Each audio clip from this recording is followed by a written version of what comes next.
Hi, I'm Joy. Hi, I'm Susan. And this is Girlish Gurus. And Susan, why are we here?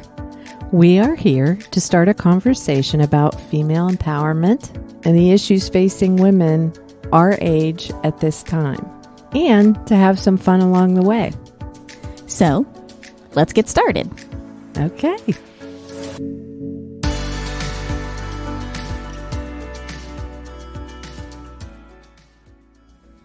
All right, so today we have Lorraine Miano with us from Making Menopause Magical. And Lorraine is a menopause-focused health coach, right? Mm-hmm.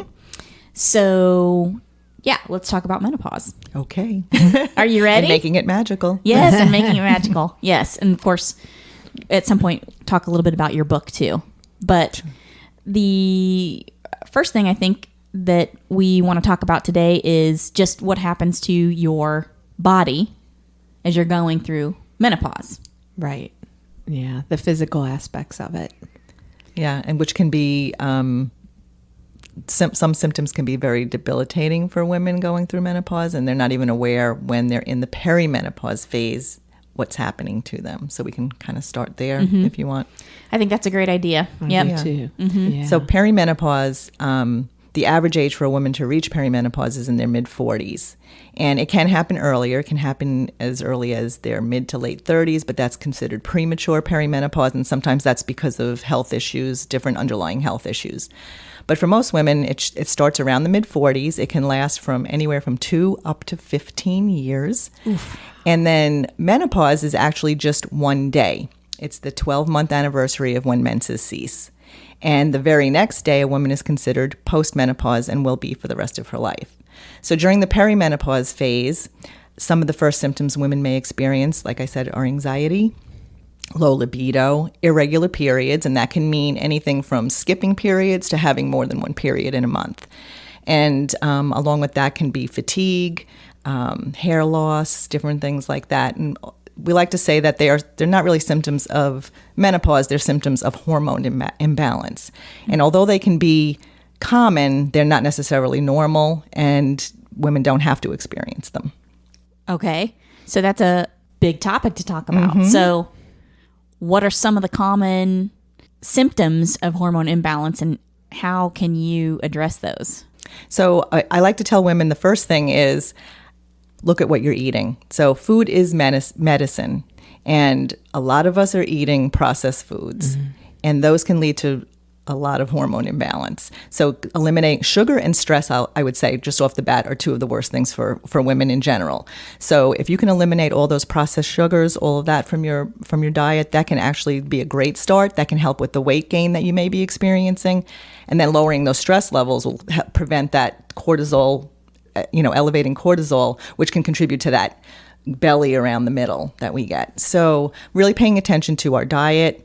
Movement is a big thing. So it can be as simple as walking every day. It doesn't have to be anything strenuous, because actually for women in this phase, exercise that is extreme actually raises cortisol levels and can be detrimental to hormone balance. Yeah. Wow. So some of the best things are yoga, Pilates, Tai Chi, walking, rebounding, which I love, is jumping on the little trampoline, which is also great to prevent osteoporosis. But also, just keep in mind for women that may have pelvic floor issues, that may not be an option, the rebounding.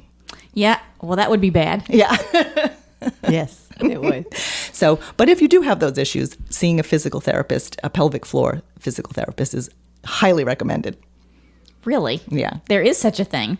Yes, and as a matter of fact, I wish I knew about it. My daughter just had a baby, and I told her, I said, please, after you give birth, see a pelvic floor physical therapist now. I said, because what I experienced later in life with a prolapse, uterine prolapse, rectocele, which is when you can't really poop, and it happens. Yeah, different things like that happen. So, and if I would have known that after giving birth to 3 very large children vaginally, I probably wouldn't have had the issues that I had and wouldn't have had to have a hysterectomy. So paying attention to those things early in life is, and we can get to that too, that I love to talk about the second talk, which is really talking to our daughters from an early age, nieces, whoever, young women in your life. because that's when they should be paying attention to all the things that could contribute to what's happening to them later and during their menopausal years. Wow. It's always a lot. I went through menopause already, but I don't know that I knew enough about what the symptoms looked like. And I think, like you said, for every woman, they're different. Mm-hmm. So how do we know? How do we know that that's actually what it is versus just some other form of physical ailment or emotional or mental ailment that we're going through? How do we know that it's menopause and not something else? Well, and for a lot of women that go to their physicians, their primary care doctors, they'll tell you to get blood work done and to see what the hormone levels are. However, that's only a snapshot in time because hormones are fluctuating throughout the day, months, weeks. And so that doesn't really give you a true sense of where you are. It really is going by the symptoms that you have and the age that you are. So if you're having multiple symptoms happening, such as the anxiety and the weight gain and the low libido, and there's a good chance you're perimenopausal, and especially if you're having irregular periods. So just keeping track of how those periods are going, and once you start not having them anymore, really keeping a calendar, because there are some women who will go 11 months without a period and then all of a sudden start again, and you have to start over from that date, 12 months from that date. So they'll think that they're getting ready to be hit menopause, and yet no, they're still perimenopausal. So it's really a matter of just the symptoms that you're having. Mm-hmm. So you're saying, like, how do you know that those symptoms are not an underlying health condition? So we do want to check with our healthcare provider to be sure there's nothing else going on, such as, like, if you're experiencing irregular periods or heavy bleeding, we want to make sure we don't just have fibroids. Check for, uterine cancer, cervical cancer, those kind of things. Of course, we want to check with our healthcare provider to eliminate any other health conditions.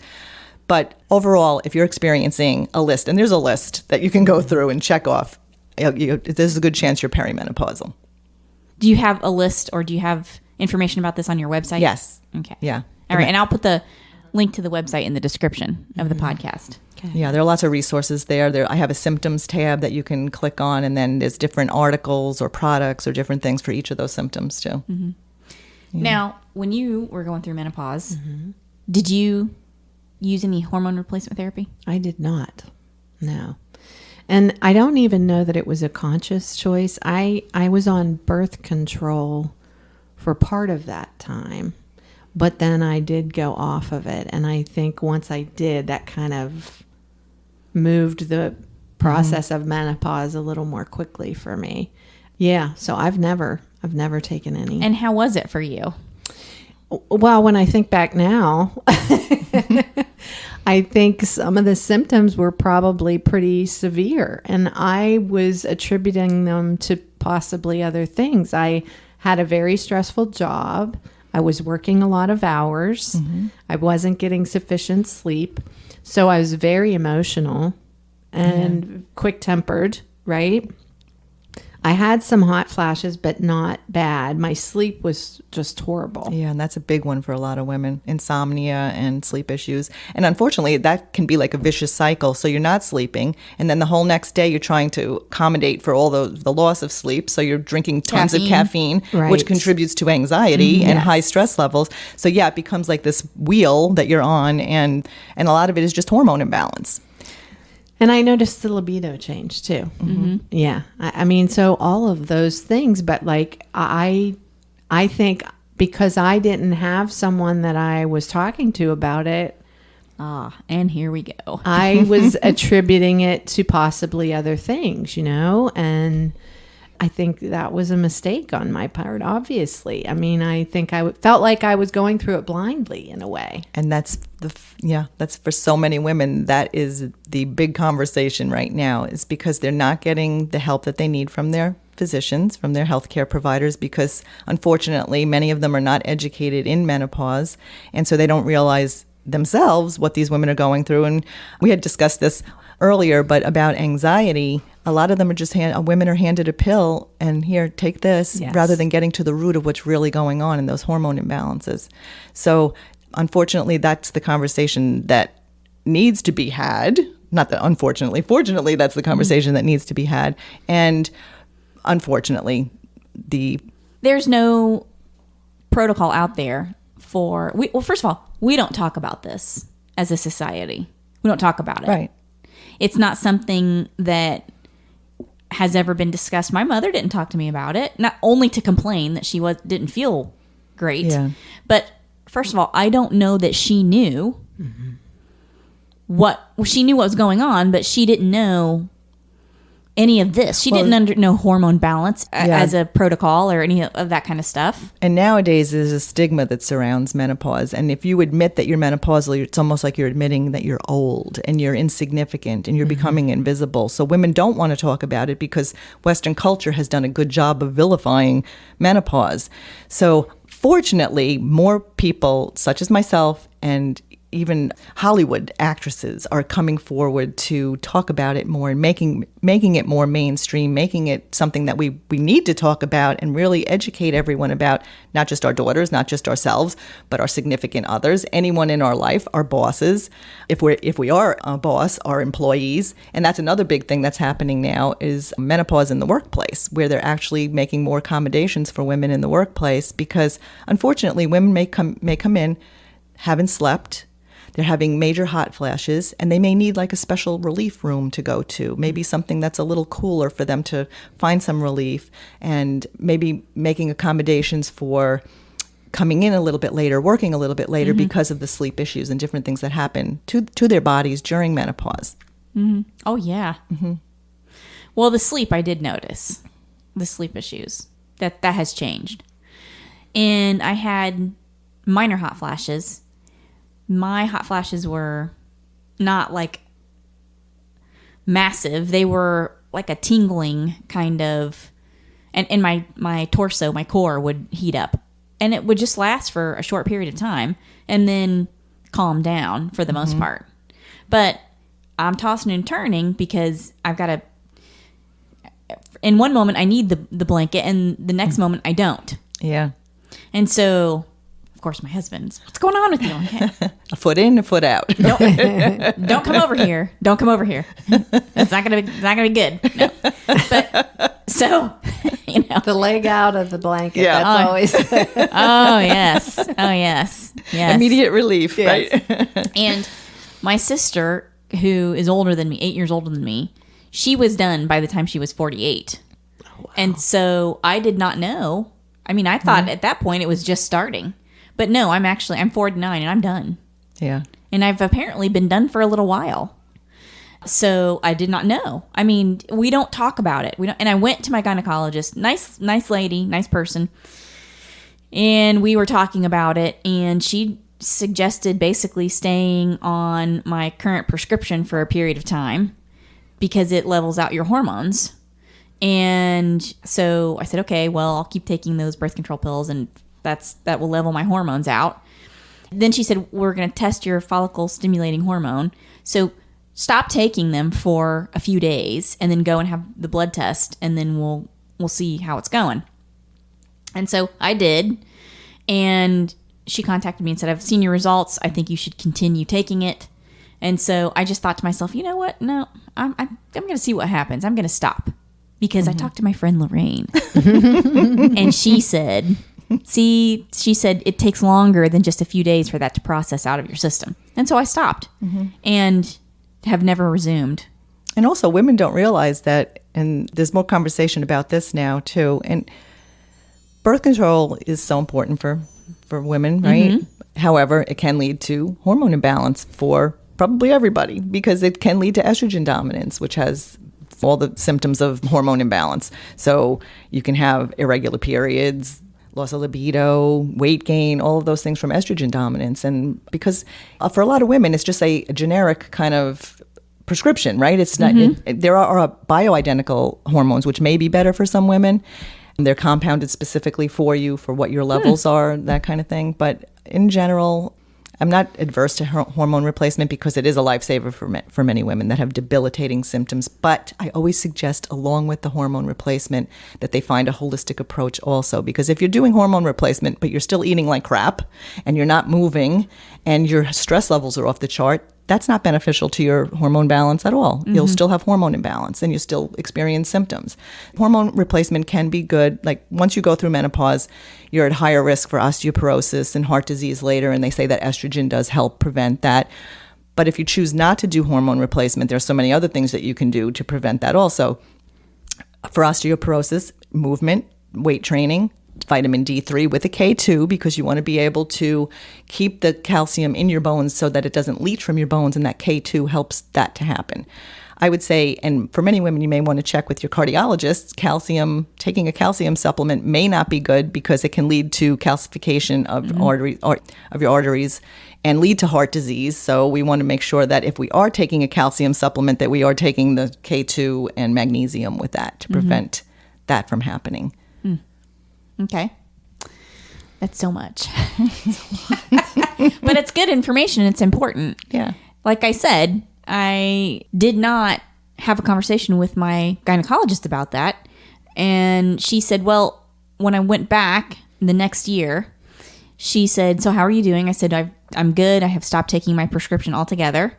And she said, okay, so I wonder if maybe hormone replacement therapy is going to be good for you. And I said, well, actually, I have a friend who's a menopause-focused health coach, and she has suggested a product with maca root in it. And I've been taking that, and it's an adaptogenic herb. Is that right? Mm-hmm. Yeah. That pill, I take it twice a day at 8:30 in the morning and 2 o'clock in the afternoon. That has been just fantastic. For so many women. Because it helps to balance the hormones. I would say if you are a woman who has experienced any kind of female cancer, not to take it, or you can check with your doctor and do it under a doctor's guidance, only because it does increase estrogen production. And if you have an estrogen-related cancer, then you might not want to take it. There are other things that you can take. However, for most women who choose not to do hormone replacement, it is a great supplement to take for so many things. Low libido, stress levels, hot flashes.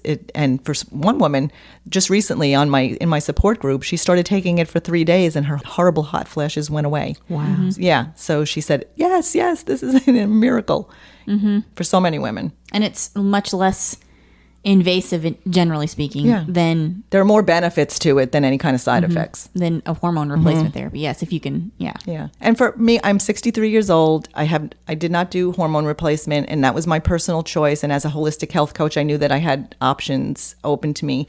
I'm not on any medications other than the supplements that I take, vitamins and different supplements, and which doctors are shocked when I come to the doctor and they say, okay, so where's your prescription list? I'm like, I don't take anything. Me too. Right? They're amazed at that. Yeah. Like, how old are you? And yet I recently told a story when I was going for my colonoscopy, and the nurse came in and she asked me, so, what medications? I said, none. And she looked at me kind of funny. And then she said, I said, but I do take supplements, and I listed a bunch of supplements, and she gave me like this look like, you're crazy, and then I heard her go to each side of me, and there was a young man who was in his 20s on one side, like I had the curtain between me, and a woman who was probably my age, maybe just a little bit younger than me on the other. And she asked them the same questions, and the young man gave a list of prescriptions, and the woman on the other side gave a list of prescriptions, like for her diabetes, for her heart disease, for high blood pressure, for all kinds of things.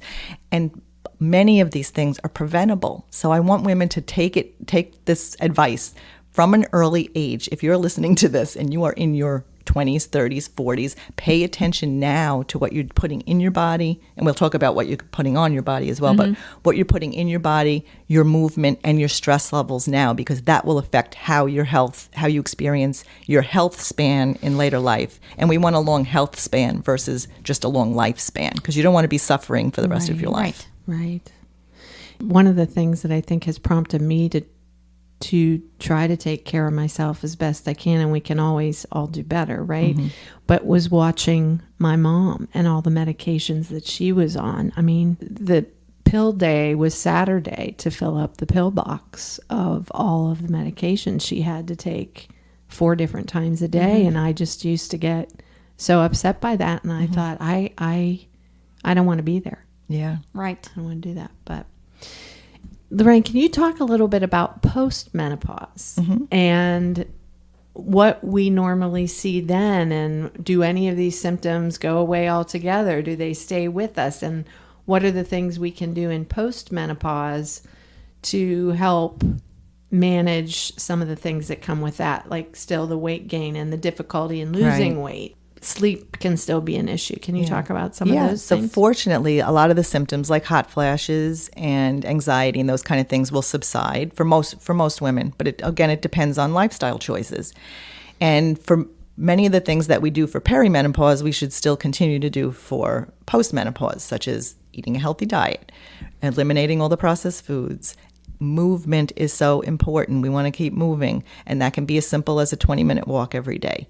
We have to concentrate on those, keeping the stress levels low for many women, right? We're still working well into our 60s and 70s, so our stress levels may be elevated, or we may be that sandwich generation where we're taking care of adult children who may be living with us, but also caring for our aging parents. So stress levels are off the chart. So there are different things we can do for that, such as breathing exercises, such as meditation, gratitude journaling, going for massages. And some of these things can be expensive, like a massage. So if you have a significant other or somebody who's willing to trade off, give each other a massage, because that is so great for stress relief, really beneficial for stress relief. Again, exercise is great for stress relief.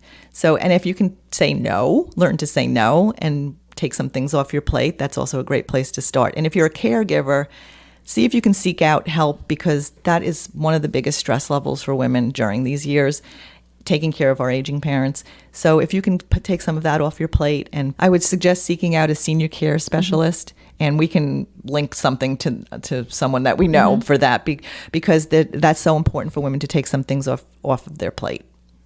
Stress is a big one. Yeah. I wonder sometimes if that is not the big one. Sugar and stress. Sugar and stress. Yeah. Sugar and stress. I would say for postmenopause, perimenopause, young people.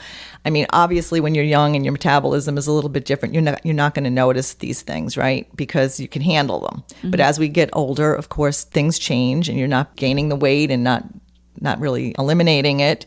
Recently, I went on this retreat from this author, Kat James. So she is the leading expert on leptin resistance, which leptin is a hormone that they only discovered in the early 90s that we have in our bodies, and it's the hormone that regulates your appetite levels. It's the hunger hormone. Hunger hormone.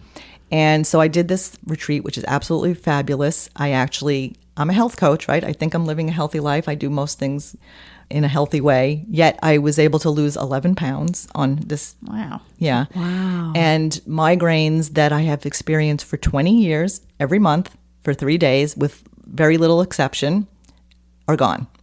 So basically, leptin is so important, and leptin resistance. So you want to be leptin sensitive, which means that you want to be burning fat.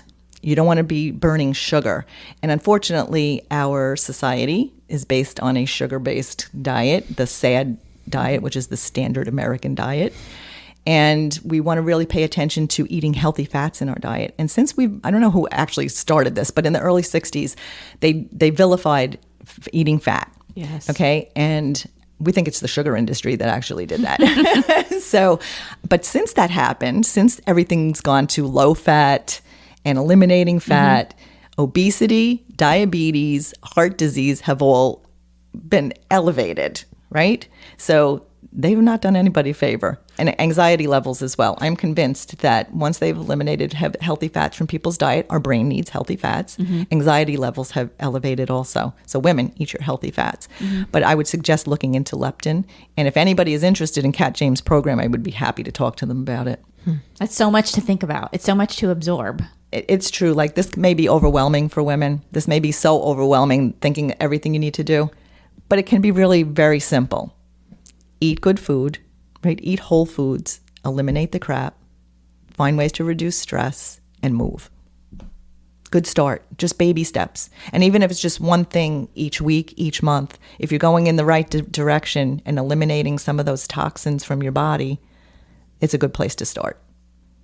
So that's a lot of information to absorb, but this is a good place to stop for this particular episode. And I think what we're going to do is we're actually doing a couple of different topics and series of podcast episodes on those topics. And I think this needs to be one of them, because there's a lot more to talk about in terms of products that you put on your body that maybe you need to think about, and those kinds of technical topics. And also in the bigger picture, just ideas of how to reduce stress and what kinds of things you could eat that's beneficial, et cetera, et cetera. So we're going to have to have you on again. Yeah, we'll jump into all of that on another episode because there's so much to talk about. There is. There is. Well, thank you so much. Thank for you, this. Lorraine. This has been great. Thanks so much for having me. I look forward to the next time.